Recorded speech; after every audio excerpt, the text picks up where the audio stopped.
Kita mulai. Alhamdulillah alladzi bi ni'matihi tatimmus shalihat. Segala puji bagi Allah Jalla Jalaluh yang karena nikmatnya kebaikan-kebaikan menjadi sempurna,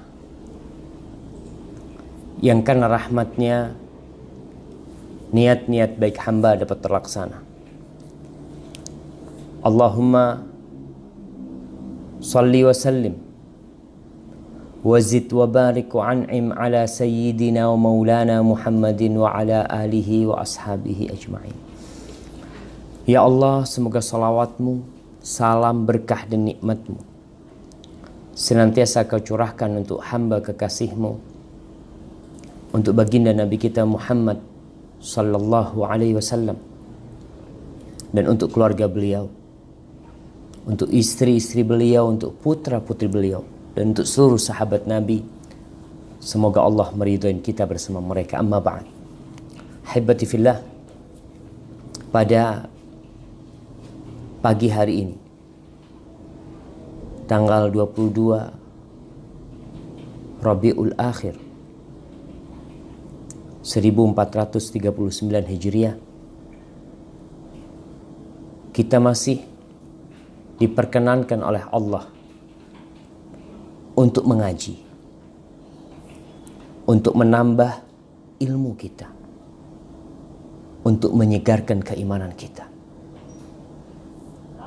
Setiap hari manusia keluar dari rumahnya, entah kemana mereka pergi. Namun kebanyakan dari mereka kembali dengan membawa harta, kembali dengan membawa benda.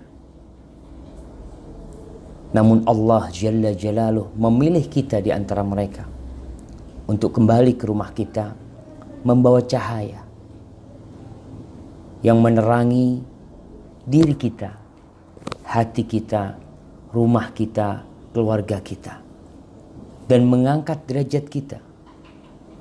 Karena kita tahu bahwa manusia diangkat derajatnya bukan dengan hartanya,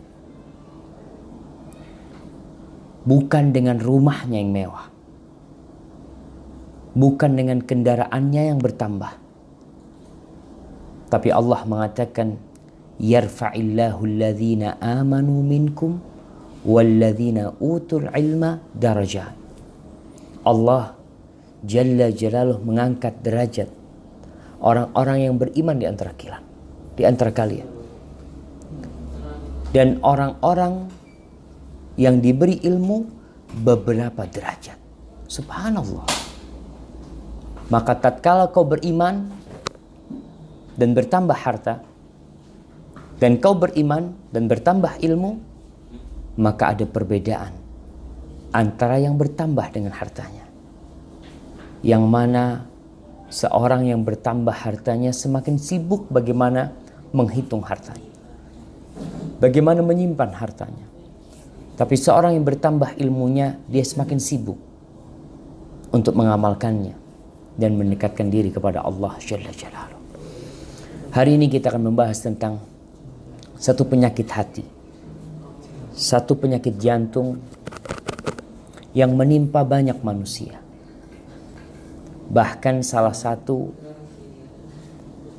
penyebab manusia turun dari surga adalah penyakit ini yang mengenai iblis alaihi la'inullah. Itu masalah sombong, yang bahasa Arabnya al-kibir, yang penampilan yang disebut takabur. Allah berfirman di surah Al-A'raf ayat 146. Allah mengatakan, sa'asrifu an ayati alladzina yatakabbaruna fil ardi bighairil haqq. Aku akan palingkan tanda-tanda kebesaranku, ayat-ayatku dari orang-orang yang takabur, yang menyombongkan diri di bumi tanpa alasan yang benar. Semua kesombongan terjadi karena alasan yang tidak benar. Dan di surah An-Nahl ayat 23 Allah mengatakan innahu la yuhibbul mustakbirin. Allah memiliki cinta. Siapa yang dia cintai? Allah mencintai orang-orang yang bertakwa, mencintai orang-orang yang senantiasa berbuat kebaikan. Dan Allah tidak cinta, tidak suka kepada siapa? Kepada orang-orang yang menyombongkan diri. Sejatinya apa sih yang kau miliki? Sehingga engkau menyombongkan dirimu dan meremehkan orang. Dalam hadis sahih yang diriwayatkan Imam Muslim, Rasulullah SAW ya, supaya kita tahu penyakit ini benar-benar menakutkan jemaah. Penyakit sombong ini. Nanti kita akan lihat bahwasanya kebanyakan orang tuh kena penyakit ini. Tapi stadiumnya beda-beda. Stadiumnya ada yang sudah akut, tapi ada yang masih bisa diobati. Ada yang parah. Kalau kita tahu bahaya penyakit ini, paling tidak kita akan berhati-hati. Kenapa sekarang orang Masya Allah, orang kembali ke herbal ya. Orang suka berangkat check up kesehatan, ke lab yang dilakukan secara rutin sama mereka. Karena dia mengetahui banyak penyakit yang membahayakan. Dia melihat saudara-saudara dia yang Masya Allah, yang ceria, tahu-tahu bermuka murung durja. Karena dia tahu terkena penyakit kanker. Yang fulan terkena stroke. Fulan harus pasang ring. Fulan harus bypass. Ini semua mendorong orang untuk menjaga kesehatannya. Dan untuk mengobatin diri dan penyakitnya kalau dia tahu. Supaya kita pada tahu bahaya penyakit ini. Rasulullah SAW bersabda, La yadkhulul jannah man kana fi qalbihi mithqalu dzarratin min kibr. Tidak masuk surga. Tertutup tuh pintu surga. Nggak bakal masuk surga tuh orang. Siapa saja yang di dalam hatinya ada seberat semut kecil dari sifat sombong. Kibir itu di hati tuh. Takabur itu nanti akan terlihat dalam ucapan dan perbuatan. Tapi yang di dalam hatinya ada kibir sebesar semut kecil jemaah. Subhanallah. Benar-benar menakutkan jemaah. Itu gak bakal masuk surga. Dan Rasulullah Sallallahu Alaihi Wasallam bercerita tentang neraka.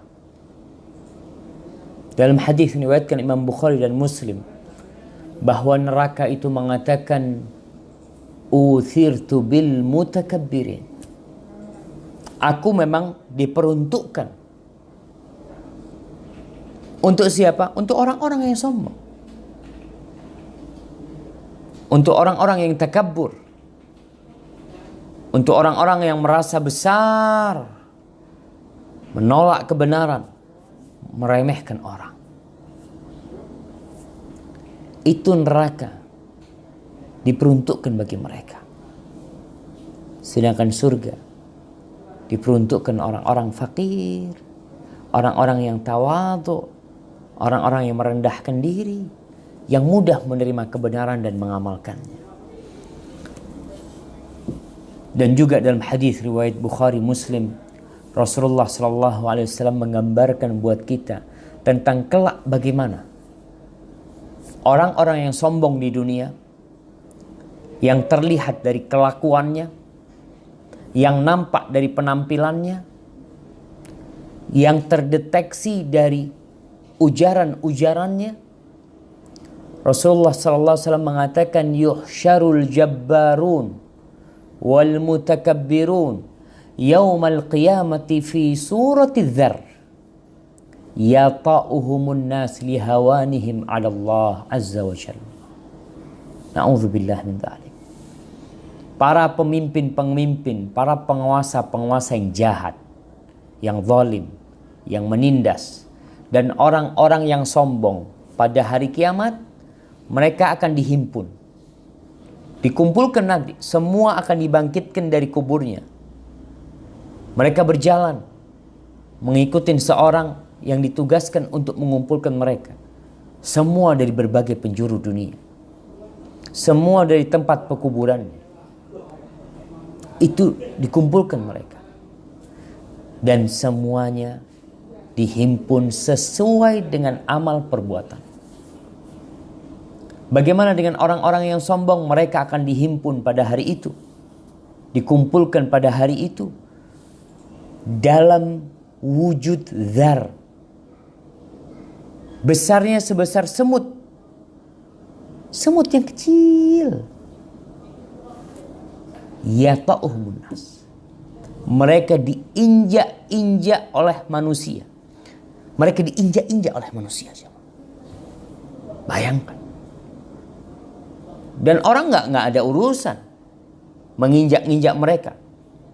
Dan di dunia ini kita bisa melihat apabila ada peristiwa yang menakutkan, terkadang mereka keluar untuk menyelamatkan diri mereka, menginjak-injak orang lain yang terjatuh tanpa mereka memikirkan hal itu. Itu terjadi di dunia ini. Bagaimana kelak di akhirat orang lebih tidak peduli lagi. Kenapa mereka diinjak-injak? Lihawanihim ala Allah azza wa jal. Karena hinanya mereka di sisi Allah. Orang-orang yang sombong Allah nggak melihat mereka. Sufyan ibn Uyainah rahmatullah alaih mengatakan tentang penyakit ini loh. Penyakit sombong ini. Dia mengatakan man kanat ma'siyatuhu fi syahwa farjulahu taubah. Kalau engkau melihat orang yang penyimpangannya, kemaksiatannya itu dalam urusan syahwat, maka haraplah kau masih bisa berharap kepada Allah, orang ini insya Allah kembali kepada Allah. Karena biasanya orang itu tahu kalau dia melakukan dosa. Apa yang dijadikan dasar oleh Sufyan bin Uyainah? Dia mengatakan fa inna Adam alaihissalam asa mushtahiyan faghufira lahu. Sesungguhnya Nabi Adam alaihissalam, dosa dia di surga itu syahwat. Dia ingin makan. Dilarang makan, dia makan. Karena nafsu yang mendorong dia untuk memakan buah itu. Faghufira lahu. Lalu Allah ampuni dosanya. Karena Adam tahu dia melakukan dosa. Dan dia pun menyadari kesalahan dia. Sehingga Nabi Adam alaihissalam mengatakan, Rabbana zalamna anfusana. Wa illam taghfir lana wa tarhamna. Lanakunanna minal khasirin. Ya Allah, kami menzalimi diri kami, ya Allah. Kalau engkau tidak mengampuni kami, mengasihi kami, kami kelak akan menjadi orang-orang yang merugi. Allah ampuni Nabi Adam. Fa idza kanat ma'siyatuhu min kibir. Tapi kalau kemaksiatannya itu karena dorongan sombong, karena sifat sombong yang ada pada dirinya, fakhsha alaihi la'nah. Kau perlu khawatir orang ini akan terlaknat. Kenapa? Fa inna iblis asa mustakbiran falu'in. Karena iblis melakukan kemaksiatan itu didasari kesombongan dia. Tatkala dia mengatakan, qala ana khairun minhu. Aku lebih baik dari dia. Aku lebih baik dari dia. Dari Adam alaihissalam. Maka akhirnya iblis hidup dalam laknat Allah. Maka kita perlu sadar. Sebagaimana kita suka ke lab mengecek kondisi tubuh kita, maka kita perlu melihat kemaksiatan kita nih karena syahwat atau karena sombong. Orang kalau sombong susah dikasih tahu. Merasa benar. Di dalam hadis yang diriwayatkan Imam Bukhari dan Muslim, Rasulullah sallallahu alaihi wasallam mengatakan, "Man jarra thawbahu khuyala lam yanzurillah ilaihi yaumal qiyamah." Barang siapa yang menyeret pakaiannya karena sombong, ini disebut isbal, menutup mata kakinya karena sombong bagi kaum lelaki, lam yanzurillah ilaihi yaumal qiyamah. Allah tidak akan melihat kepada dia pada hari kiamat. Mendengar ucapan ini tentang isbal, sebagian orang apa yang komentar apa yang akan keluar dari dia? Kadangkala dia spontanitas mengatakan, aku nggak sombong, aku memanjangkan pakaianku nggak sombong. Dia merasa nggak sombong. Kita lihat Abu Bakar As-Siddiq ketika mendengarkan hadis ini, bahwa Allah Jalla Jalaluh tidak memandang kepada orang yang menyeret pakaiannya karena sombong. Abu Bakar langsung bertanya, ya Rasulullah, inna ahada syiqqai izari la yastarkhi. Wahai Rasul sallallahu alaihi wasallam, salah satu bagian sarungku ini kadang-kala melorot sarungnya Abu Bakar Siddiq. Salah satu artinya kan kadang-kala, apalagi dulu sarung itu tidak dijahit tengah. Sarung itu seperti sarung orang yang pakai ihram. Kayak gitu tuh kira-kira. Jadi kadang-kala melorot. Abu Bakar mengatakan ikut. Illa an ata'ahad dzalika minhu, kecuali aku terus perbaikin. Nanti melorot aku perbaikin lagi. Jadi ketika melorot itu akhirnya sampai menyeret, menutup mata kaki. Apa kata Rasul sallallahu alaihi wasallam? Lasta mimman yasna'uhu khuyala. Engkau wahai Abu Bakar bukan orang yang melakukan itu karena sombong. Antum bisa lihat, Abu Bakar tidak menyucikan dirinya. Tidak serta-merta mengatakan, oh itu kan sombong Rasul. Aku nggak sombong. Enggak.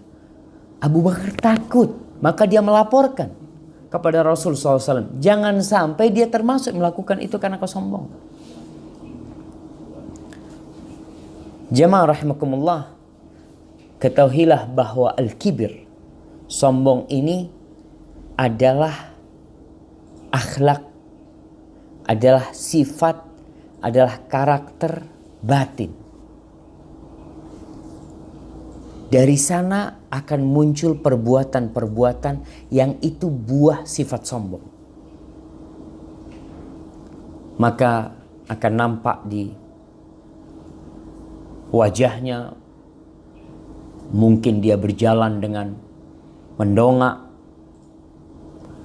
di tangannya dengan menyibakkan tanda tidak peduli dia.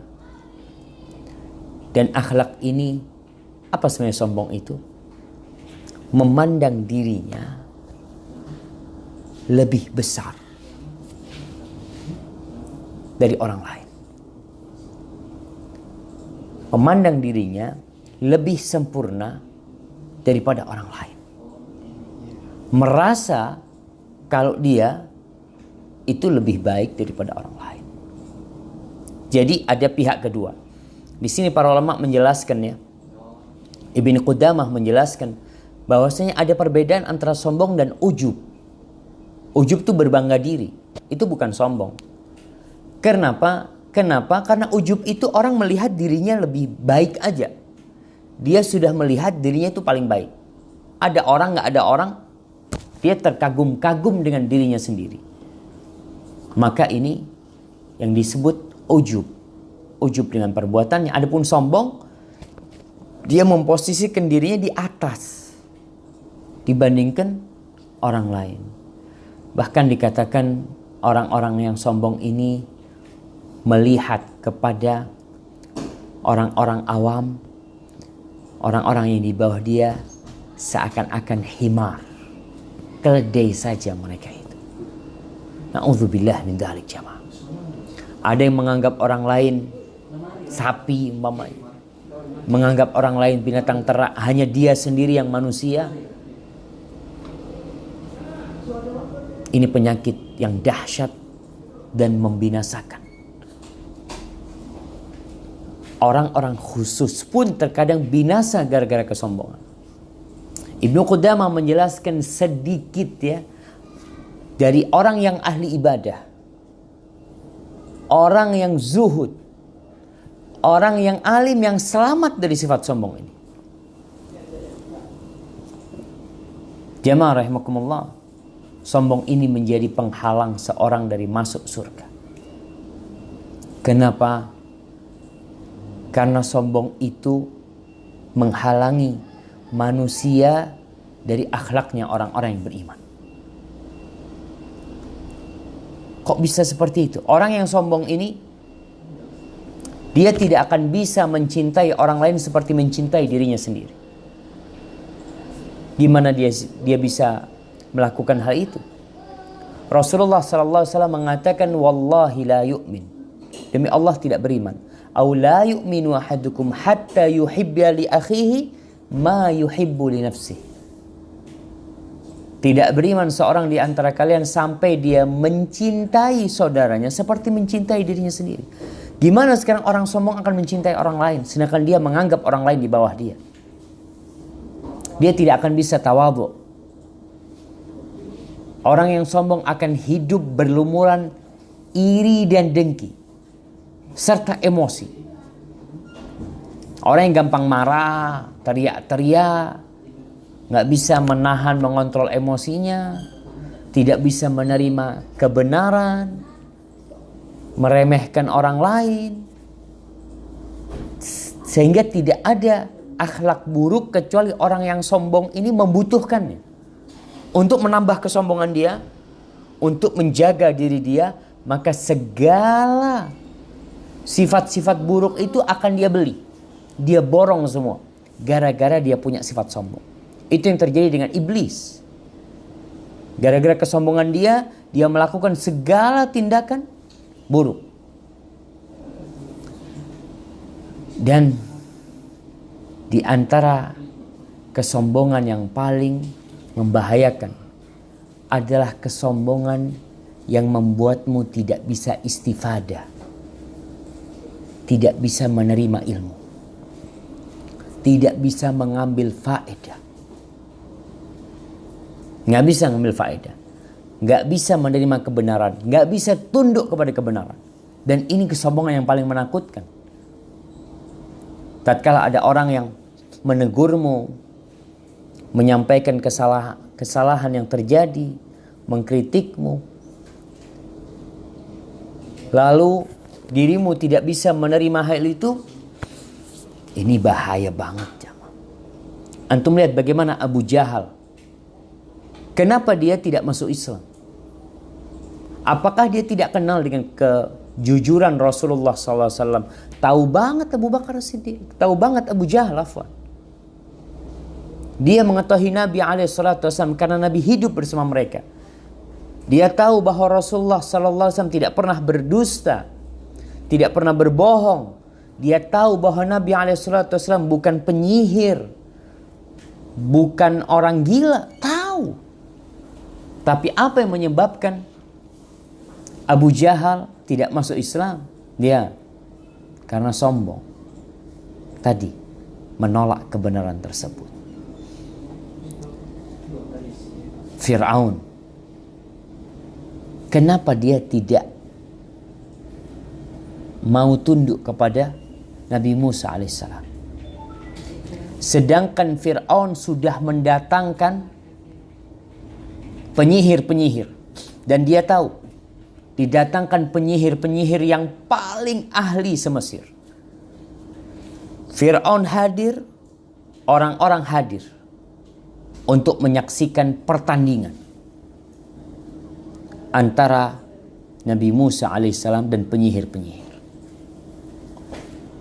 Ketika para penyihir itu melemparkan tongkat-tongkatnya, tali-talinya, kemudian orang-orang tersihir, mereka seakan-akan melihat tongkat itu ular. Mereka memandang tali itu ular yang bergerak-gerak. Padahal tali itu tetap tali dan tongkat itu tidak berubah menjadi ular. Tapi mata manusia disihir. Kemudian Nabi Musa melemparkan tongkatnya. Dan dimakan semua tuh hasil sihir dari penyihir-penyihir. Apa yang terjadi dengan penyihir? Qalu amanna birabbil alamin. Mereka mengatakan kita beriman dengan Rabbul Alamin. Kita beriman dengan Tuhannya Nabi Musa dan Nabi Harun. Mereka beriman seketika. Ketika mereka melihat kebenaran. Karena tidak ada kesombongan di diri mereka. Allah mudahkan baginya hidayah.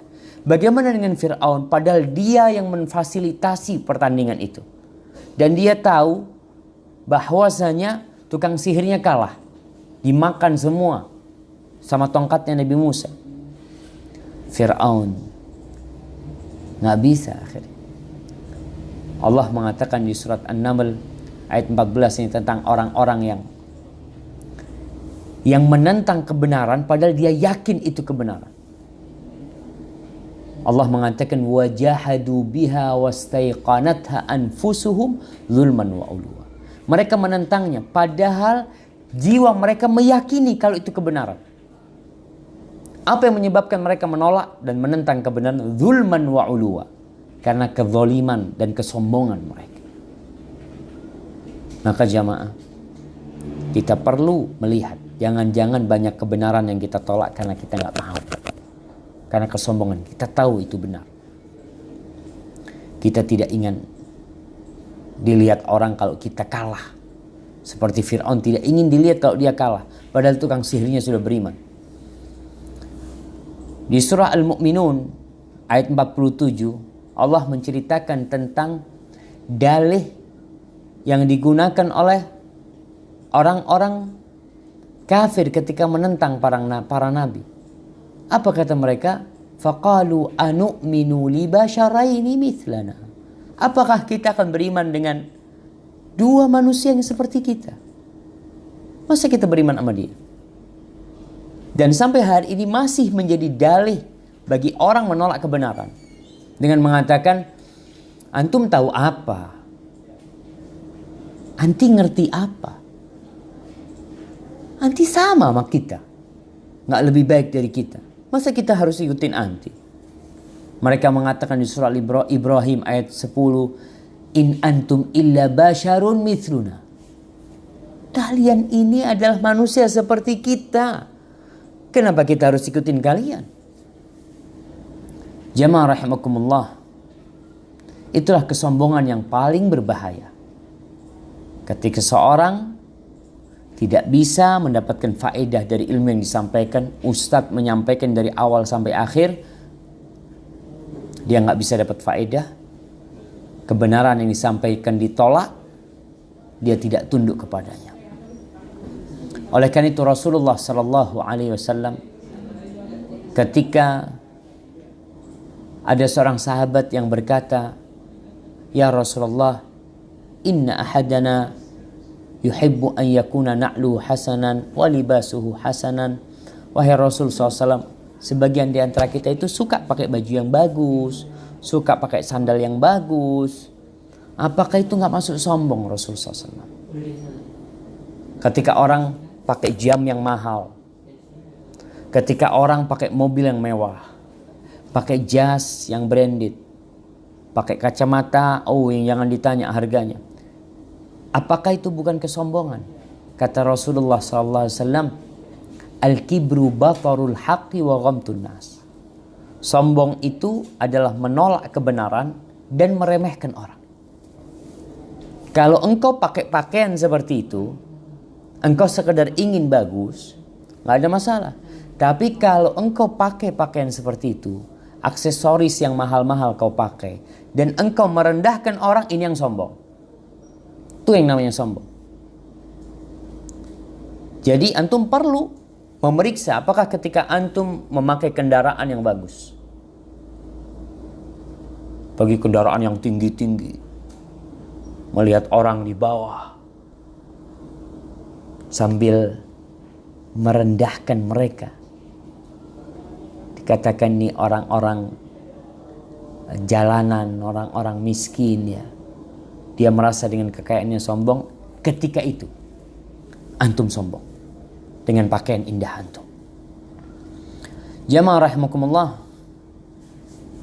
Ibn Qudamah rahimahullahu ta'ala menjelaskan bahwa para ulama dan para ahli ibadah dalam urusan sombong itu mereka terbagi menjadi 3 tingkatan. Ada 3 tingkatan. Kita masuk yang mana? Ya, kita lihat.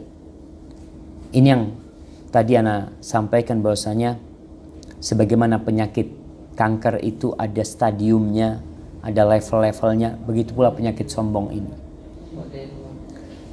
Level yang pertama, kesombongan itu sudah akut di dalam hatinya. Kesombongan itu kalau kanker itu sudah mengakar ya, udah stadium 4 mungkin. Dia sudah sampai melihat dirinya lebih baik dari orang lain. Ini ada orang yang seperti itu. Namun orang ini berusaha untuk tawadhu. Dia tahu penyakit itu ada, ya Allah. Dia paham banget dengan kesombongan yang sudah mengakar di hatinya. Namun dia tidak biarkan. Orang ini berusaha untuk memotong dahan-dahan kesombongan dari hatinya. Alhamdulillah. Ini tingkatan orang sombong tapi dia insya Allah bisa disembuhkan. Kita melihat kesombongan kalau sudah mengakar seperti kanker yang sudah mengakar, dioperasi, dicabut tapi akarnya masih ada. Bagaimana membersihkan akarnya? Ya dengan kemo, dengan kemoterapi atau dengan apa? Ini tingkatan yang pertama. Yang kedua, ini level yang kedua. Kelihatan buat antum dari perbuatan dia. Dia tuh meninggikan dirinya di majelis-majelis. Ingin selalu ke depan, ingin selalu tampil. Kemudian orang ini kalau ada orang yang tidak menghargai dia, umpamanya tidak kenal sama dia, dia jadi mengingkari orang tersebut. Kalau tidak dipanggil umpamanya seorang haji, nggak dipanggil Pak Haji, dia marah. Kalau dia orang yang alim, umpamanya ini orang alim, tapi dia memalingkan pipinya kepada orang. Seakan-akan dia nggak suka sama orang. Meremehkan orang. Kaku banget ngelihat orang, ada yang seperti itu. Jadi nggak menghargai orang. Kelihatan dari penampilannya. Adapun kalau dia ahli ibadah, itu dari orang alim. Kalau dia ahli ibadah, dia tuh seakan-akan jijik sama manusia dengan ibadah dia. Dan kedua orang yang seperti ini, dua-duanya telah jahil dengan adab yang Allah perintahkan nabinya untuk menjalankan. Nabi SAW, kalau bicara beliau dari sisi ilmu jangan ditanya, beliau dapat wahyu. Kalau bicara ibadah, nggak ada yang bisa mengalahkan. Tapi apa yang terjadi dengan Nabi SAW? Allah mengatakan kepadanya, "Wakhfid janahaka liman ittaba'aka minal mu'minin." Di surah Asy-Syu'ara ayat 215 Allah mengatakan, hendaklah engkau meletakkan, merendahkan sayapmu untuk orang-orang yang mengikuti dari orang-orang yang beriman. Ini kita bicara sombongnya orang alim dan ahli ibadah. Maka seharusnya engkau perintahkan orang-orang itu untuk menginjak sayap dan kau bawa mereka terbang menuju tempat yang tinggi. Itu adab yang seharusnya dimiliki. Taib, tingkatan yang ketiga, nampak kesombongan dia dari lisannya. Kalau tadi dari gayanya kelihatan. Kalau yang ketiga ini dari lisannya. Gimana? Ya seperti cerita-cerita dia bahwa dia telah melakukan ini, dia berbuat ini, menyucikan dirinya. Yang tujuan cerita-cerita dia adalah untuk menunjukkan kepada orang kalau dirimu itu bukan apa-apa, aku nih. Kadangkala dia sombong dengan nasabnya, aku ini anaknya fulan, anaknya fulan. Biasanya orang yang memiliki nasab yang mulia itu akan merendahkan orang yang nasabnya lebih rendah, walaupun orang itu amalannya lebih banyak daripada dia. Ibnu Abbas mengatakan, ada seorang berkata kepada orang lain, ana akramu minka, aku lebih mulia dari kau.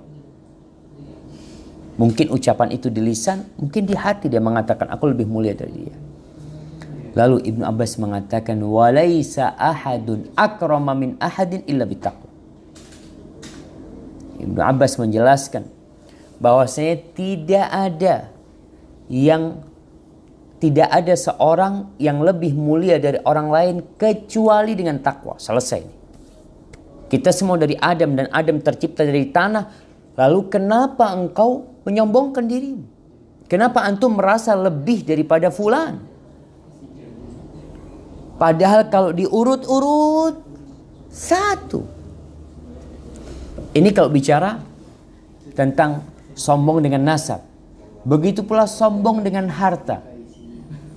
Sombong dengan keindahan, kecantikan, kegantengan. Sombong dengan kekuatan. Ada sombong karena banyaknya pengikut. Paling banyak followernya umpamanya. Paling banyak yang ikutin dia. Ini terjadi kadang-kala orang sombong gara-gara banyak pengikutnya. Banyak lagi model-model kesombongan manusia. Adapun kesombongan dengan harta, ini banyak terjadi di antara raja dan para pedagang, para pengusaha. Itu biasanya yang jadi alat kesombongan mereka adalah harta, mobilnya. Kadang-kadang kala bingung, ada orang punya mobil 50 mobil. 50 mobil. Berarti kalau dia memakainya tiap hari satu mobil, baru ketemu sama mobil dia setelah 50 hari. Ini yang terjadi, kesombongan dengan harta. Biasanya di antara orang-orang kaya memang. Adapun kesombongan dengan keindahan, kecantikan, kegantengan, ini lebih banyak di antara perempuan. Perempuan itu sering membanding-bandingkan diri. Dia melihat wajahnya dengan perawatan, melihat hidungnya, melihat bulu matanya, melihat alisnya, melihat bibirnya, melihat lesung pipinya. Dia merasa fulana gak punya lesung pipi. Fulana bulu matanya tidak lentik. Fulana alisnya kayak alisnya Pak Sakera. Ada orang yang alisnya seperti bulan sabit atau apa yang biasa.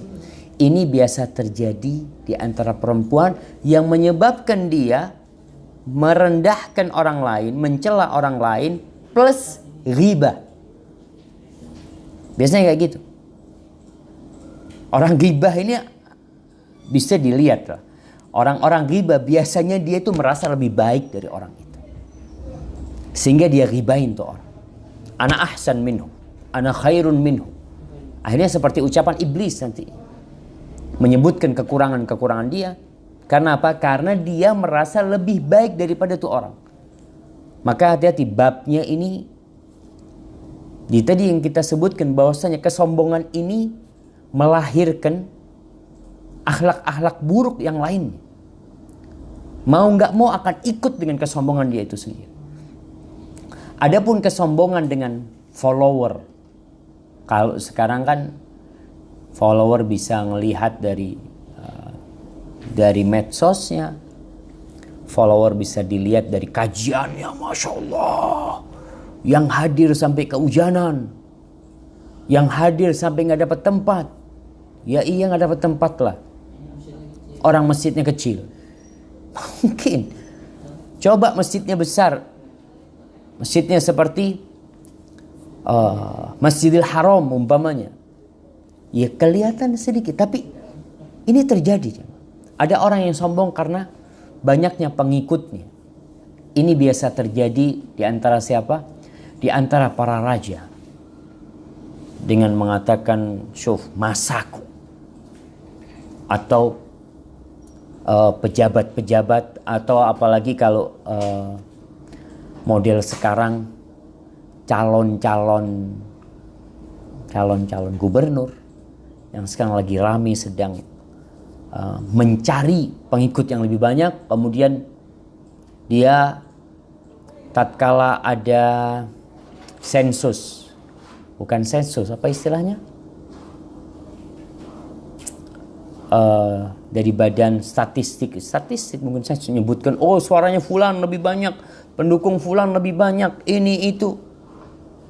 Kau ketika membusungkan dadamu nih, pengikutku lebih banyak. Dan juga di antara para ulama terjadi. Para ustadz, para tokoh agama, para guru-guru, dia menjadi sombong dengan melihat muridku lebih banyak, yang hadir di kajianku lebih banyak. Maka ini bermasalah jamaah. Ini penyakit. Pokoknya segala sesuatu yang dianggap sebuah kesempurnaan, walaupun dia bukan kesempurnaan, itu biasanya digunakan sebagai sarana untuk kesombongan. Sampai-sampai orang fasik, orang jahat, orang itu berbangga diri, menyombongkan diri dengan banyaknya dosanya. Dia mengatakan, maunya masuk penjara nih, ngobrol sama sahibnya. Antum masuk penjara karena apa? Ana nyuri motor. Cuma motor. Ana nyuri mobil 5. Bangga dengan dosanya, bayangkan. Padahal itu bukan sebuah kesempurnaan. Ada yang sombong dengan minum khamr. Kau berapa banyak minum khamr? Mamanya, ana ya nggak banyak lah, mamanya. Sekian botol, masih sedikit. Aku bisa 2 kerak minum. Na'udzubillah min dzalik. Itu karena mereka menganggap itu sebuah kesempurnaan. Padahal bukan kesempurnaan. Jamaah rahimakumullah. Dan takabbur, tadi kibir adalah sifat. Takabbur itu ya sudah buah dari sifat yang ada dalam hati. Itu akan nampak dalam kelakuan orang itu. Pandangan matanya kelihatan, memandang orang bagaimana. Kemudian pipinya melewos ya kalau melihat orang. Kemudian kadang-kadang dia menundukkan pandangannya, nggak mau ngelihat orang. Ketika duduk nampak kelihatan duduknya orang sombong itu, kakinya diangkat atau gimana. Dari ucapan-ucapannya sampai di intonasi suaranya pun akan kelihatan. Bagaimana dia mengeluarkan kata-katanya, dan juga kelihatan di jalannya. Orang sombong itu kelihatan jalan. Ibu-ibu lihatlah, kalau orang baru pakai sandal baru, mahal lagi, dan ada yang pakai sandal lama. Orang kalau pakai sandal yang udah rusak ya, subhanallah, antum akan lihat orang itu berusaha untuk menyembunyikan sandalnya supaya nggak kelihatan orang. Tapi kalau dia pakai sandal yang bagus dan dia ingin menunjukkan, dia itu jalan seakan-akan kakinya ingin diangkat. Dan ketika naruh sandalnya, yang lain pada ditaruh di mana, dia taruh di paling depan umpamanya. Ini nampak jamaah. Berdiri dia, duduk dia, gerak-gerik dia, segala kelakuan dia. Jamaah rahimakumullah, di antara bentuk kesombongan yang disebutkan oleh Ibn Qudamah rahmatullah alaih dalam kitabnya Mukhtasar Minhajil Qasidin adalah orang yang ingin orang lain berdiri untuk dia. Berdiri ketika dia datang umpamanya. Beda kalau berdiri untuk menyambut, memang untuk menyalami. Ini enggak, hanya sekedar berdiri. Ya, semuanya berdiri. Jalan dia umpamanya. Enggak, Rasulullah SAW enggak suka. Bayangkan Nabi alaihi salatu wassalam, beliau manusia yang paling mulia. Beliau manusia yang paling dicintai Allah. Beliau manusia yang paling berjasa. Beliau manusia yang paling indah dalam kehidupan ini. Ketika beliau datang, beliau enggak minta para sahabatnya untuk berdiri. Enggak. Kecuali dalam kondisi memang untuk menyambut. Ini perlu diperhatikan. Jangan sampai kita punya keinginan seperti itu. Jadi kalau kita datang, kita kepingin orang-orang pada berdiri semua buat kita. Enggak. Kemudian di antara bentuk kesombongan juga atau takabur, dia kalau jalan mesti ingin diikutin orang. Dia atau ada yang jagain dia terus semuanya. Kemudian tidak mau mengunjungi orang-orang. Dia ingin dikunjungin, tapi ngunjungin orang enggak. Orang yang harus berkunjung ke rumah ana umpamanya. Karena dia merasa ya dia lebih berhak dikunjungi. Masa ana berkunjung ke tempatnya? Subhanallah jemaah. Ana ingat ada seorang, ana bertemu dengan seorang yang subhanallah. Orang ini sudah sepuh. 50 ke atas, mungkin hampir 60 orang itu. Dia berjumpa sama ana di pesawat. Dia cium tangan ana. Ana sampai bingung. Jangan ana ngomong. Lalu dia cerita. Ustaz, ana ini alhamdulillah Ustaz. Dapat hidayah Ustaznya. Dia orang Jember. Dia mengatakan alhamdulillah Ustaz, ana jadi pulang sebulan 3 kali. Sebulan 3 kali dia pulang dari Jakarta ke Jember. Ana punya ibu tinggal di Jember. Ana bawa ke Jakarta nggak mau. Ana dengar ceramah Ustaz tentang bagaimana berbakti dengan seorang ibu. Akhirnya ana berusaha untuk pulang. Tiap 10 hari ana pulang. Jumpain ibu ana. Dan subhanallah. Ketika ana turun dari pesawat. Dia ini orang. Kalau ana katakan dia pejabat. Dia Masya Allah orangnya. Dia bawain tas, ana enggak Ustaz, ana bawain tas. Ana sampai enggak enak banget sama tuh orang. Lalu dia ngomong, Ustaz nanti ana mau berkunjung ke rumah Ustaz. Ana ngomong, enggak, biar ana yang berkunjung. Karena dia orang sudah sepuh, udah tua dia. Kata dia, enggak Ustaz, ana yang mau berkunjung ke rumah Ustaz. Subhanallah jemaah. Ini orang-orang yang tawadhu ya. Tadi dikatakan oleh Ibnu Qudamah, salah satu bentuk sombong itu, orang ini enggak mau ngunjungin orang, tapi dia minta orang ngunjungin dia. Kalian yang harus datang ngunjungin aku. Ini bentuk kesombongan. Kemudian di antara bentuk sifat sombong juga ya, dia nggak ingin orang lain duduk di samping dia. Menjauh. Kalau ada orang duduk di samping dia, dia jaga jarak, kesanaan dikit lah umpamanya. Nggak mau berjalan sama orang. Karena melihat orang ini, dilihat pakaiannya mungkin compang-camping, dilihat sedangkan dia pakai jas, pakai apa, mungkin dia nampak orang yang terhormat. Lalu ketika ada yang mendekatin dia, orang dengan pakaian yang kurang bagus, dia menjauh dari dia. Subhanallah. Anas bin Malik radhiyallahu anhu meriwayatkan, kanatil amatu min ahli Madinah la ta'khudhu biyadi Rasulillah sallallahu alaihi wasallam fatantaliq bihi fi hajatiha.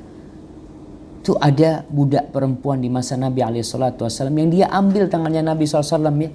Dia minta Nabi mengurusi urusan dia. Dan Nabi jalan sama dia. Mengurusin urusan dia. Sallallahu alaihi wasallam.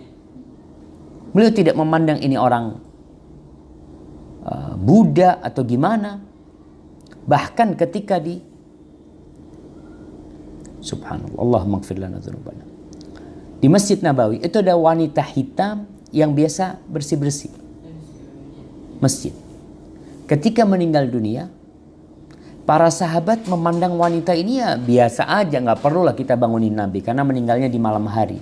sallallahu alaihi wasallam. Mereka tidak mau membangunkan Nabi alaihi salatu wasallam untuk urusan itu perempuan. Para sahabat meremehkan.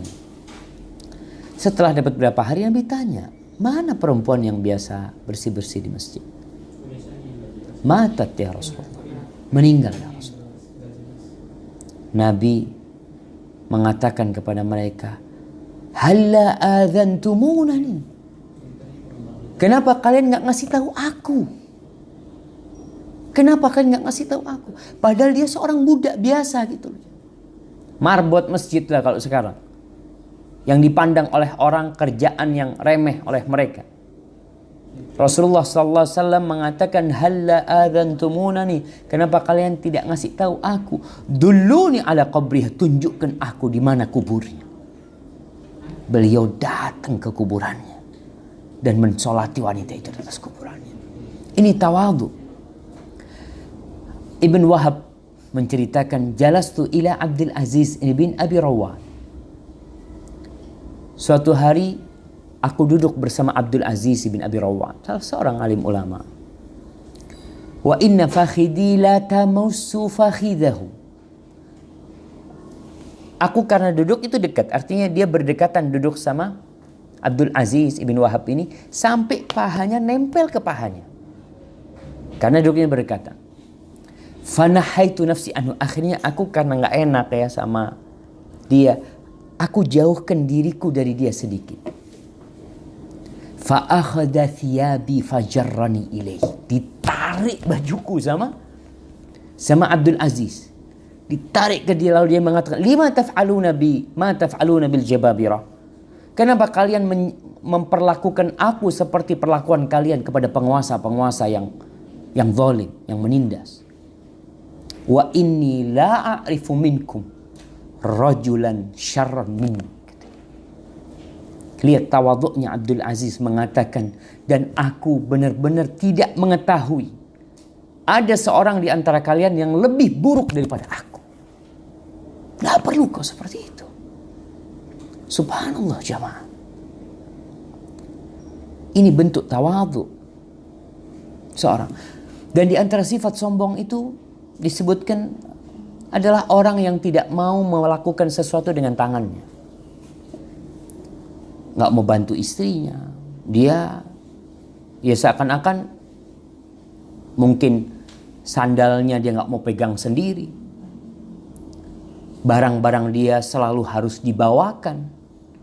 Padahal Rasulullah SAW di rumahnya, nih, supaya kita tahu, sombong nggak kita nih di keluarga kita, di rumah kita, di istri kita. Kata Aisyah radhiyallahu taala anha mensifati kekasihnya, mensifati pemimpin umat Islam, mensifati sayyidul anbiya wal mursalin, mensifati bagaimana pemimpinnya para nabi yang termulia di antara para rasul. Kalau di dalam rumah, kana fi mihnati ahli. Nabi SAW itu bantuin urusan keluarganya. Beliau memerah kambingnya sendiri. Sandalnya rusak, beliau perbaikin. Bajunya robek, beliau jahit sallallahu alaihi wasallam. Itu Nabi jemaah. Ini juga untuk menerapi diri kita supaya kita nggak sombong. Kalau ada di dirimu sifat seperti itu, nggak mau bawa piring ke tempat cuci piring umpamanya. Mungkin antum nggak mau cuci piring. Nggak loh Ustaz, biar istri. Tapi apa yang menghalangimu setelah kau makan, setelah antum menikmatin sajian istri antum, gelas dan piringnya antum bawa ke dapur. Ketika umpamanya istri antum sudah lebih dulu ke dapur umpamanya, memindahin makanan-makanan tersebut. Ini untuk menerapi diri kita dari sifat sombong. Kemudian termasuk sifat sombong tadi, ada orang yang tidak mau bawa barangnya sendiri. Barang dia bawa ke rumah nggak mau. Rasulullah SAW Ibnu Qudamah menceritakan bagaimana beliau alaihissalatu wassalam beli sesuatu di pasar, beliau bawa sendiri. Sallallahu alaihi wasallam. Abu Bakar As-Siddiq radhiyallahu taala anhu, dia jualan baju di pasar dan kain-kainnya itu dibawa sendiri oleh Abu Bakar radhiyallahu taala anhu. Umar bin Khattab radhiyallahu taala anhu, dia beli daging dan daging itu dibawa sama dia sendiri ke rumahnya. Ali bin Abi Thalib, dia pernah beli kurma lalu dibawa di selimutnya. Ada orang yang menawarkan diri, ahmilu anka, biar aku yang bawain. Qala la, kata Ali, enggak. Abul Iyal ahaqqu an yahmil. Bapaknya anak-anak lebih pantas untuk bawa barang-barang buat anak-anaknya, buat keluarganya. Subhanallah. Seperti itu mereka mendidik diri mereka, menghindari sifat sombong tersebut. Karena berat orang yang terkena penyakit sombong ini. Abu Hurairah radhiyallahu taala anhu suatu hari dia beli kayu bakar di pasar. Padahal pada waktu itu beliau menjadi penggantinya Marwan, khalifahnya Marwan ibn Hakam. Dia bawa sendiri. Ketika ada orang, cuma dia karena harus bawa kayu itu takut terkena orang yang di depannya, dia mengatakan ausi'it tariq di Amirul Mukminin, tolong jalannya diluasin buat pemimpin kalian, kata dia. Tapi dia dibawakan nggak mau. Subhanallah jamaah. Maka kita perlu untuk membiasakan diri kita, membawa barang kita, kita sendiri yang bawa, membantu keluarga kita. Walaupun engkau seorang wanita nyonya di rumah, punya pembantu banyak, yang hanya kerjanya nunjuk, itu bawa, itu pindah ke sana. Anti perlu membiasakan diri anti, mengatakan kepada pembantu anti, biar ana yang bawa, engkau kerjakan yang lain. Ikut duduk sama mereka. Rasulullah SAW mengajarkan bagaimana kalau kita makan yang dimasak oleh pembantu kita, berikan makanan kepada mereka. Ajak makan bersama. Ajak makan bersama. Jangan sampai pembantu-pembantu hanya mendapatkan sisa makanan. Tapi seharusnya kalau memang mereka nggak mau, malu untuk makan bersama, karena kadangkala makan bersama akhirnya jadi kagok dia, makannya jadi sedikit. Padahal sebenarnya makannya banyak, karena diajak makan bersama akhirnya makannya sedikit. Kalau memang seperti itu, paling nggak antum bisa ambilkan piring yang banyak buat dia, fadhal, buat kau. Silahkan mau makan di mana. Ketika makan bersama umpamanya dengan dengan supir, dengan pembantu di restoran, kalau bisa dudukkan dia, jangan duduk di sana, duduk sini, bareng sama kita. Ini untuk melatih diri kita menghindari dari sifat sombong ini jamaah. Jadi bagaimana kita selain kiat-kiat yang tadi disebutkan, apa saja cara mengobatin sombong, sifatnya ini supaya hilang. Ibnu Qudamah rahimahullahu ta'ala, beliau menjelaskan bahwasanya kesombongan adalah penyakit yang membinasakan, dan mengobatinya adalah fardu ain, adalah wajib bagi setiap orang untuk mengobatinya. Dan beliau menyebutkan bahwasanya ada 2 makom dalam mengobatinya. Yang pertama adalah dengan mencabut akar dari kesombongan ini dan memangkas pohon-pohonnya. Kadang-kala kita lihat pohon yang besar, mencabutnya susah, harus dipangkas dulu, setelah itu baru dicabut. Pohon yang di muka bumi kita lihat susah mencabutnya kadang-kala apabila dia sudah besar, sehingga orang itu harus menggali akarnya. Apabila sudah masuk menjulang ke dalam, semakin parah. Namun insya Allah bisa dilakukan. Dengan cara apa? Beliau mengatakan bi an ya'rifal insanu nafsahu wa ya'rif rabbahu, adalah dengan cara manusia ini mengenali dirinya dan mengenali Tuhannya. Jadi untuk mengobatin kesombongan, antum perlu mengenali diri antum dan mengenali Rabb yang menciptakan kita, yang memiliki alam semesta ini. Sesungguhnya seorang hamba, apabila dia mengenali dirinya dengan ilmu yang sebenarnya, ya'rif nafsahu haqqal ma'rifah, dia punya makrifat tentang dirinya, pengetahuan tentang dirinya yang Masya Allah, maka dia akan tahu bahwa dia adalah makhluk yang paling rendah. Cukup buat dia melihat asal penciptaan. Dia dahulu tidak ada. Kita dulu nggak ada nih. Sekarang kita bisa ada karena apa? Dari tanah. Dari tanah kita jamaah.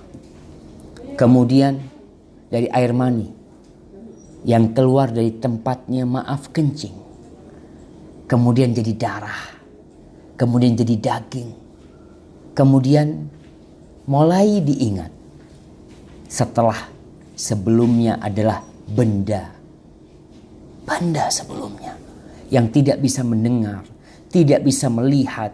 Tidak bisa merasa. Tidak bisa berbicara. Awal kehidupan dia dimulai dengan ketidakberadaan. Ada orang yang mengatakan, la syai', antum dulu itu nggak ada. Maka harus ingat, engkau pun akan kembali tidak ada. Ingat dengan kelemahannya. Bagaimana tatkala, ini apalagi anak ya, yang sombong sama orang tuanya, kau lupa ketika engkau keluar dari perut ibumu, antum gak bisa apa-apa, hanya bisa berteriak, menangis, semuanya dibantu oleh orang tua, dibesarkan oleh orang tua. Kemudian jadi sombong. Allah Jalla Jalaluh mengingatkan agar kita mengenal diri kita. Di surah Abasa ayat 18-19 Allah mengatakan, min ayyi syai'in khalaqa, min nutfatin khalaqahu faqaddarah. Dari apa manusia diciptakan? Supaya kita kenal sama diri kita. Dari apa sebenarnya antum diciptakan? Min nutfatin, dari air mani. Dari air mani yang hina. Diciptakan kemudian dibentuk. Thumma sabila yassarah. Kemudian Allah berikan kepada kita kemuliaan. Allah tunjukkan kepada kita jalan. Dimudahkan sama Allah Subhanahu wa ta'ala keluar dari perut ibu kita. Kemudian kita bisa menjalani kehidupan ini. Di surah Al-Insan ayat 2 Allah mengatakan, faja'alnahu sami'an basira. Kami jadikan manusia itu mendengar dan melihat. Allah hidupkan setelah mati. Allah sempurnakan ciptaannya. Dikeluarkan kepada dunia ini. Dikasih rizki semuanya. Ini permulaan kita semuanya. Lalu kenapa kita harus sombong? Dengan pencapaian-pencapaianmu? Dengan ilmumu? Dengan kedudukan yang antum dapatkan? Dengan kekayaan yang antum kumpulkan? Apa yang mau disombongkan? Jamaah, manusia bagaimanapun tidak memiliki kemampuan kecuali Allah yang memberikannya. Dia tidak bisa membahayakan dirinya, memberikan manfaat kepada dirinya. Dia pelupa. Dia kadang-kala menikmati sesuatu lalu dia sakit. Dia ingin menghasilkan sesuatu lalu tidak tercapai. Itu kita. Maka mudah-mudahan itu di dunia. Dan kelak di akhirat nanti bagaimana kitanya. Hendaklah seorang hamba itu mengenali dirinya. Dengan seperti itu insya Allah pohon sombong akan tercabut darimu. Tadi kisah Ibn Wahab sama Abdul Aziz. Yang dia mengatakan ketika Ibn Wahab menjauh dirinya lalu ditarik supaya dekat duduknya. Aku tidak tahu orang yang lebih buruk di antara kalian lebih dari diriku sendiri. Akan kembali menjadi tanah manusia. Dia penuh dengan dosa. Hanya orang-orang tidak melihat antum berbuat dosa. Itu mengenal dirinya. Adapun mengenal Rabbnya. Bagaimana mengenal Rabbnya? Dia cukup antum melihat kekuasaan Allah, keajaiban ciptaannya.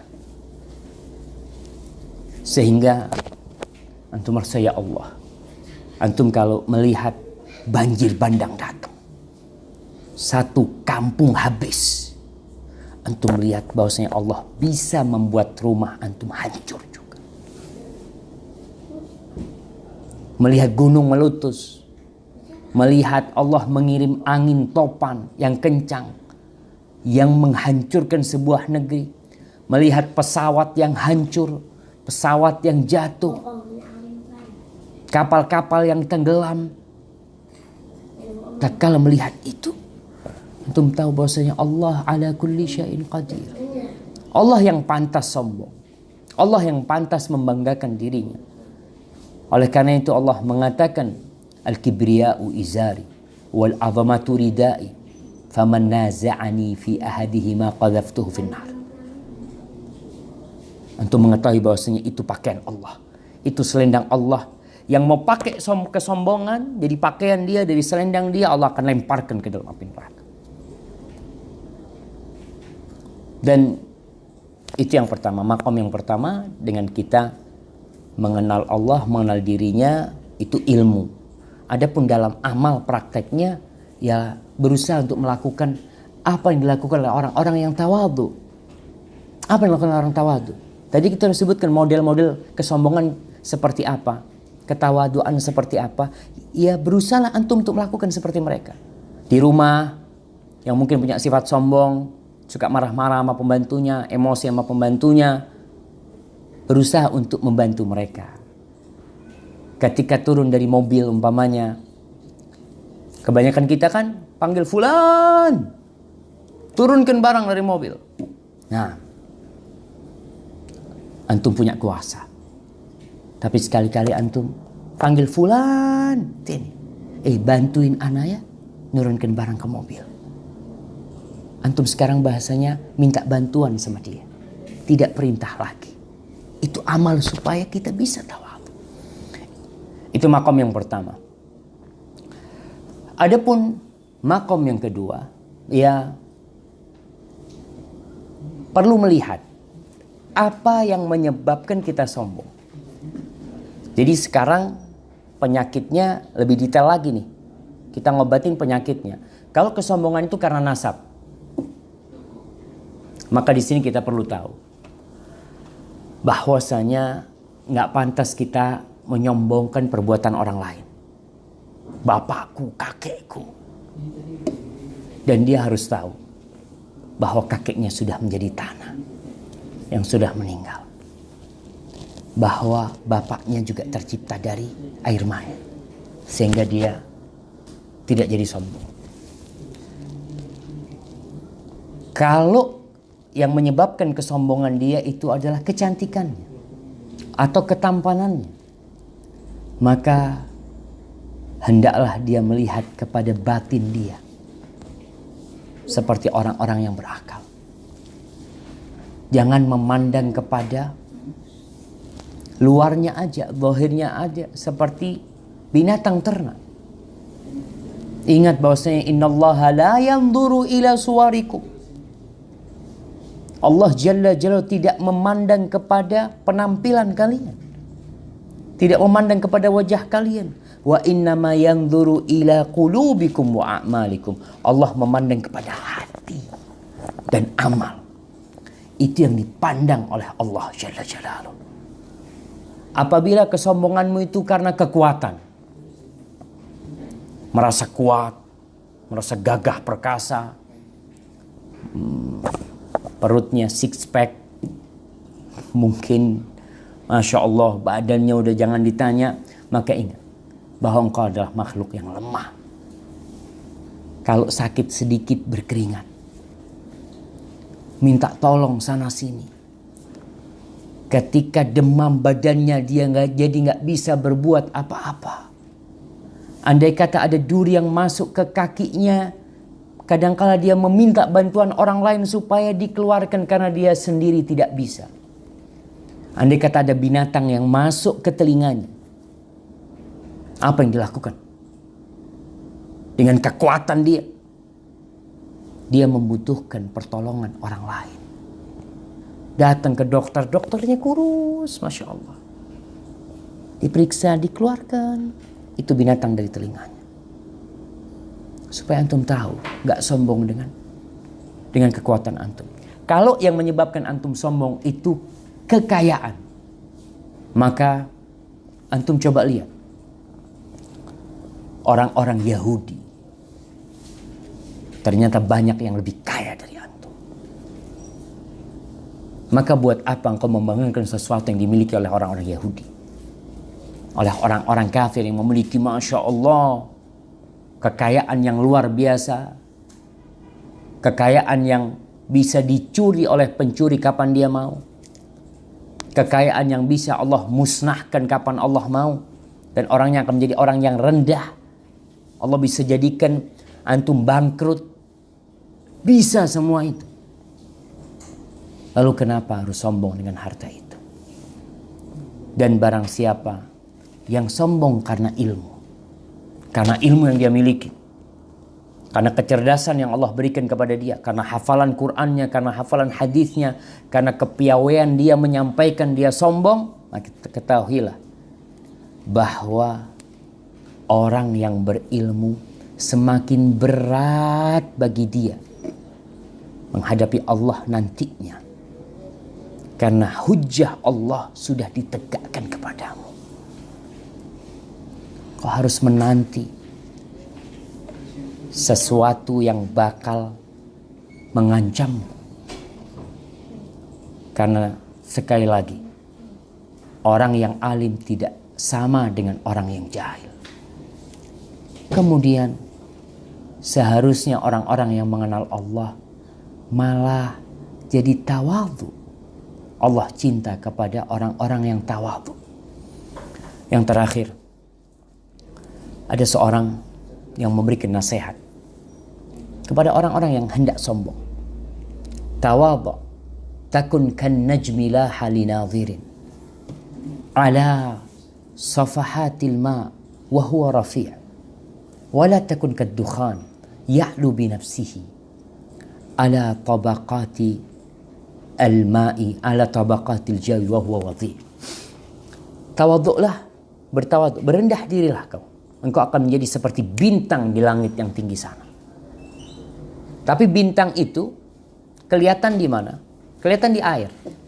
Di malam hari, ketika kita melihat air yang punya kolam, matikan lampu di rumahnya, antum bisa ngelihat ada bintang di air. Padahal dia ada di atas sana. Atau sekarang bisa dilihat di tempat kajian di rumahnya, bisa melihat pantulan lampu di atas keramik atau marmer. Antum bisa ngelihat seakan-akan ada lampu di bawah, padahal dia di atas sana. Begitulah orang yang tawadhu. Walaupun dia ada di bawah, tetap diangkat. Man tawadhu'a lillahi rafa'ah. Barang siapa yang tawadhu karena Allah akan diangkat, bukan malah dia akan rendah. Jangan seperti dukhan, jangan seperti asap. Orang-orang sombong itu seperti asap. Yang dia membanggakan dirinya, menaikkan dirinya, asap itu naik. Dari mana asap itu? Tuh di bawah tuh, kau lihat. Antum bisa ngelihat ketika ada perapian, kemudian keluar asap dari sini, asap ini tempatnya asap. Walaupun dia naik ke atas, di sini tempatnya. Semoga Allah SWT membimbing kita untuk menjadi hamba yang tawadhu. Karena kita semua mengetahui gak masuk surga orang yang di hatinya ada seberat semut dari kesombongan. Hadza wallahu a'lam bishawab. Itu yang mungkin bisa kita kaji pada kesempatan kali ini. Mungkin kita masuk ke sesi tanya jawab. Tafadhal kalau kiranya ada yang ingin ditanyakan.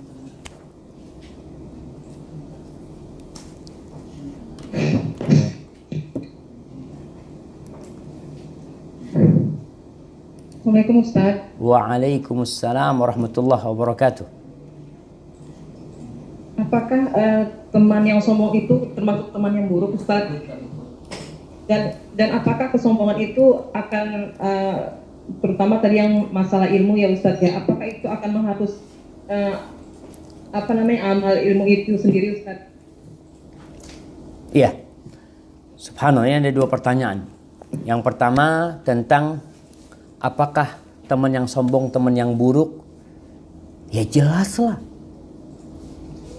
Kalau kita disuruh cari teman yang baik, tadi kita udah sampaikan, kesombongan ini memaksa orang itu untuk berakhlak buruk.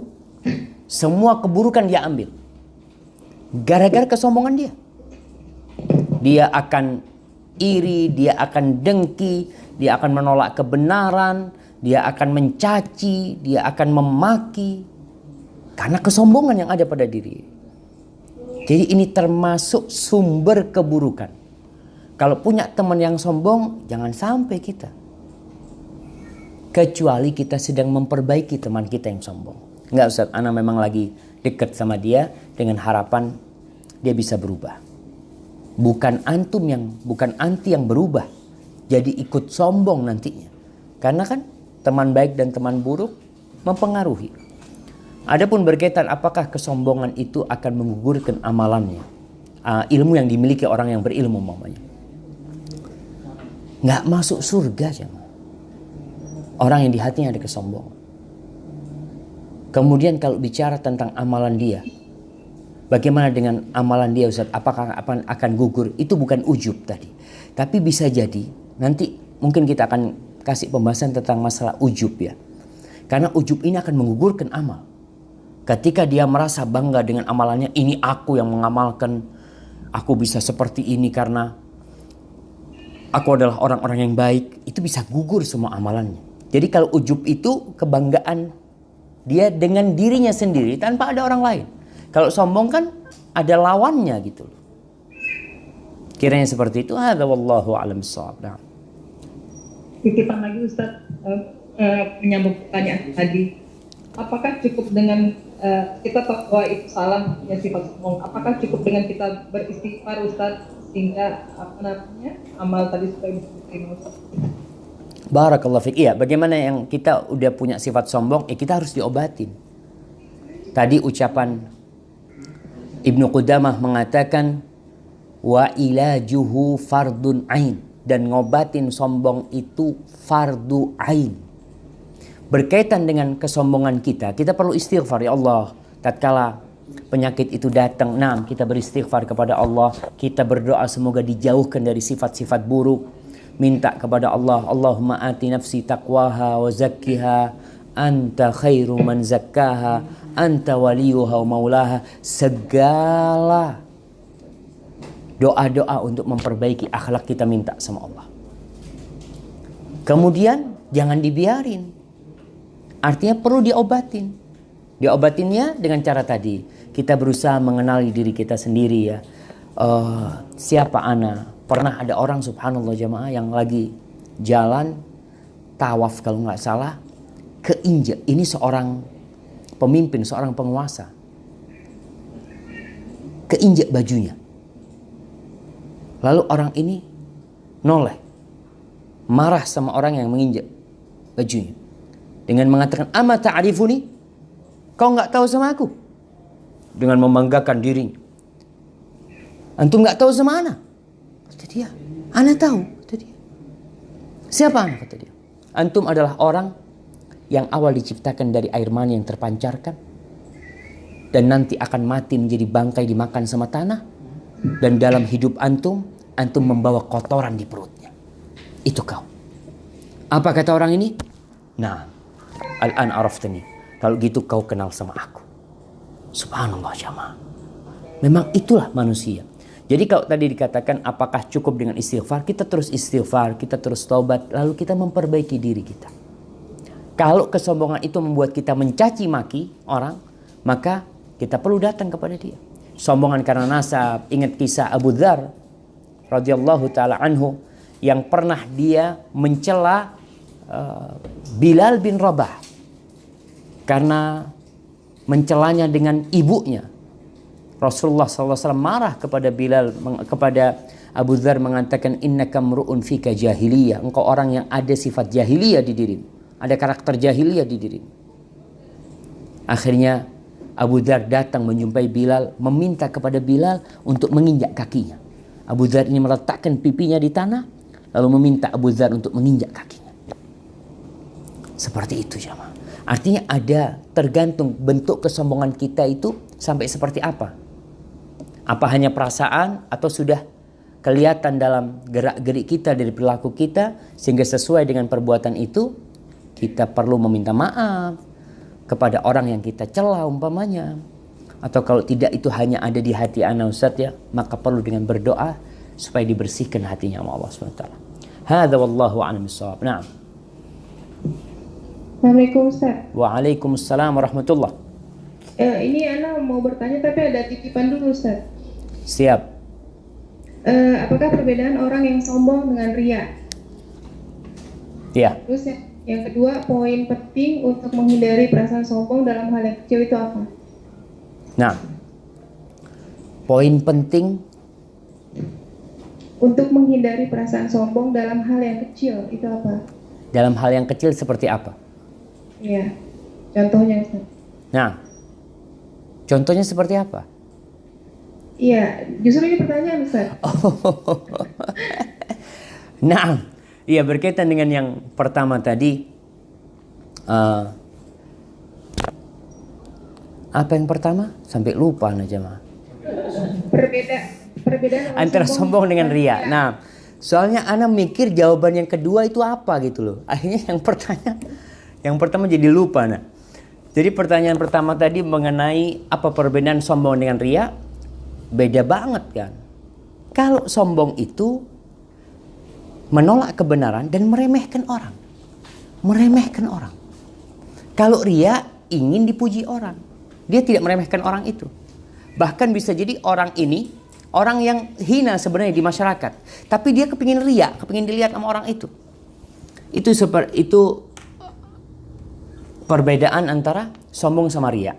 Jadi kalau ria ingin dilihat orang, ingin disanjung orang, walaupun orang yang dia anggap itu ya mungkin anti sholat di masjid, anti ngelihat orang-orang di sebelah itu orang-orang biasa, anti melaksanakan ibadah untuk dilihat sama mereka, itu ria. Adapun sombong udah kita bahas tadi bahwasanya merendahkan orang, merasa dirinya lebih baik dari orang lain. Poin penting tentang bagaimana menghindari ria dalam hal-hal yang kecil, sombong ya, menghindari sombong dalam hal-hal yang kecil ya. Ya ini pertanyaan yang indah sekali karena kadang-kala kita sombong dan perkara yang kecil. Umpamanya melihat fulan ngaji salah-salah ngajinya. Lalu kita mengatakan, oh fulan mah memang nggak tahu apa-apa. Umpamanya seperti itu. Fulan mah memang salah, ini kayaknya didikan orang tuanya yang nggak benar. Ketika ada perasaan seperti itu di diri kita, bagaimana mengobatinya? Maka kita harus tahu dengan diri kita, siapa kita. Dan siapa Rabb kita. Itu yang jadi poin penting tadi yang kita sampaikan. Ketika seorang, kalau kesombongannya karena ilmu, maka katakan kepada dirimu, mungkin orang ini masuk surga lebih dulu dari aku. Mungkin dia dengan bacaannya yang salah-salah dapat pahala double dari Allah karena keikhlasannya. Mungkin akhirnya aku gara-gara kesombonganku akhirnya aku tidak masuk surga. Sehingga hadis Nabi SAW, la yadkhul jannah man kana fi qalbi mithqala dzarratin min kibir, itu senantiasa seharusnya ada di depan kita. Tidak masuk surga orang yang di hatinya ada seberat biji sawi dari kesombongan. Tidak masuk surga. Sehingga hadis ini kalau kita ingat, kita tidak akan sombong dalam hal-hal yang remeh, dalam hal-hal yang kecil ya. Tadi kalau kita sombong karena ya Allah ya, karena motor kita bagus, lalu parkir di sebelah motor yang jelek. Apa yang kita lakukan? Wah, kita nggak mau parkir sama dia.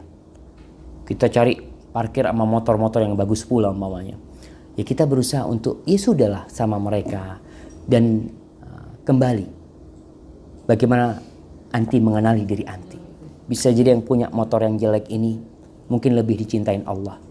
Dan yang paling mulia di sisi Allah adalah yang paling bertakwa. Bukan yang paling bagus Pak bajunya, bukan yang paling cantik wajahnya ya. Nah, kiranya seperti itu, Allahu a'lam bishawab. Nah, ada pertanyaan lain?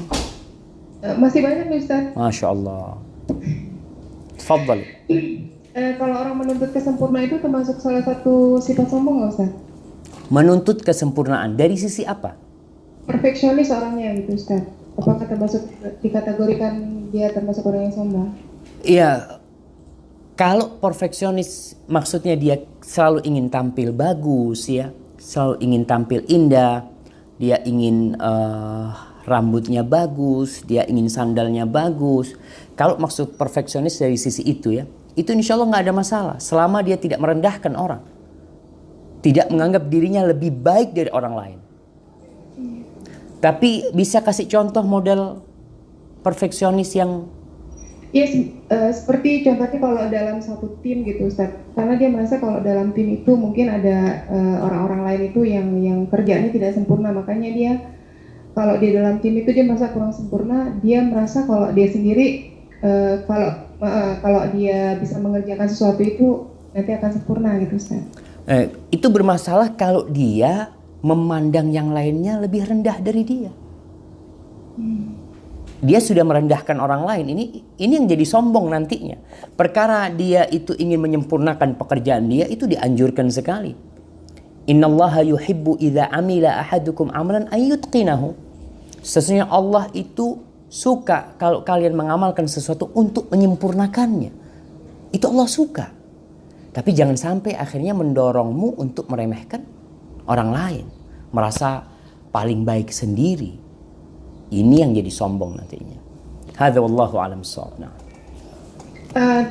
Terus ini Ustaz, kalau yang pengertian dari Allah tidak memandang itu seperti apa sih Ustaz? Allah tidak mengajak bicara itu maksudnya seperti apa sih? Subhanallah. Iya. Syukur Ustaz, jazakallahu. Barakallahu fiik. Nah, ini pertanyaan tentang banyak hadis sebenarnya yang di situ disebutkan innallaha la yanzuru ilaihim. Allah tidak akan melihat.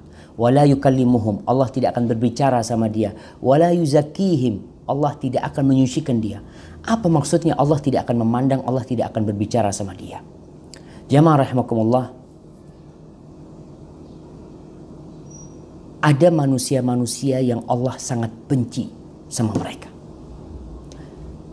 Contohnya yang tidak akan dilihat sama Allah, yang tidak akan diajak bicara sama Allah adalah seorang sepuh yang berzina. Allah nggak akan bicara sama dia. Maksudnya apa? Ya, ketika orang ini mau minta pertolongan sama Allah, mau minta diampuni dosanya, Allah tidak menggubris dia. Allah tidak memandang kepada dia. Di dalam dunia ini ada orang yang nggak dipandang, artinya diremehkan orang itu. Jadi orang itu benar-benar orang hina, sehingga tidak ada ampunan buat dia, tidak ada maaf buat dia. Mana tempat dia? Neraka. Tapi kalau Allah mau berbicara denganmu, Rasulullah SAW menceritakan bagaimana tatkala Allah berbicara dengan salah seorang pendosa.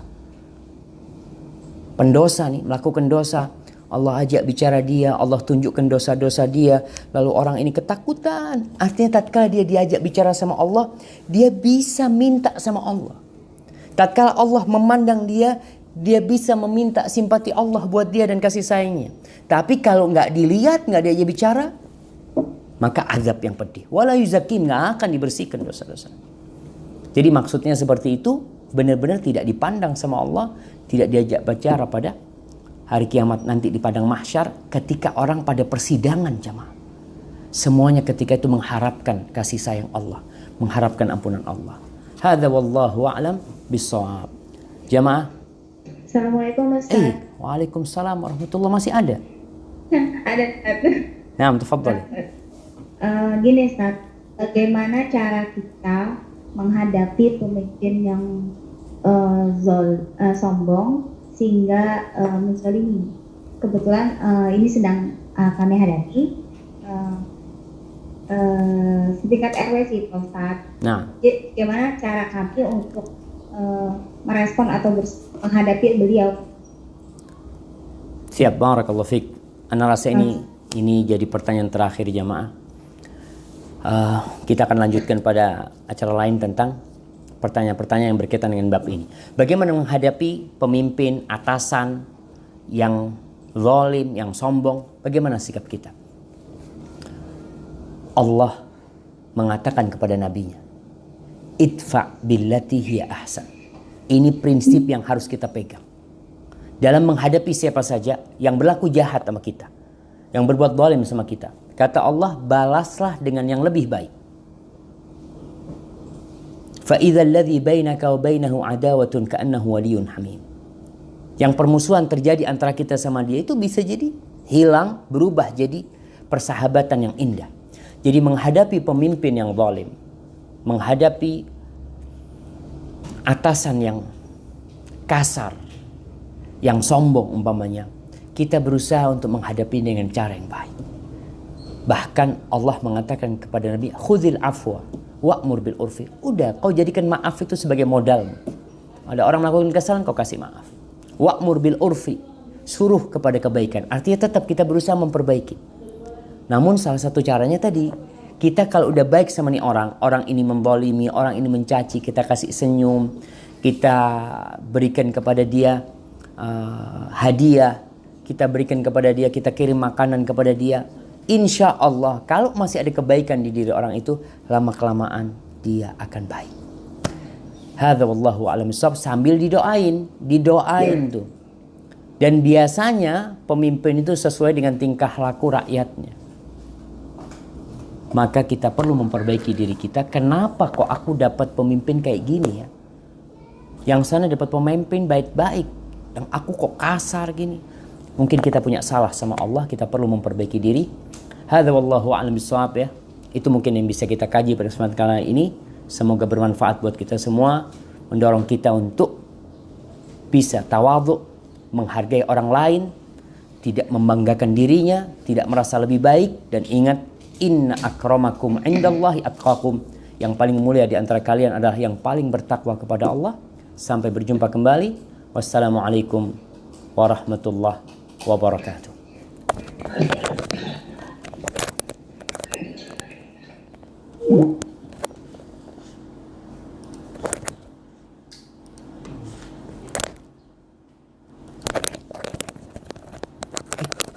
Nasitu ma aghlaqtuhu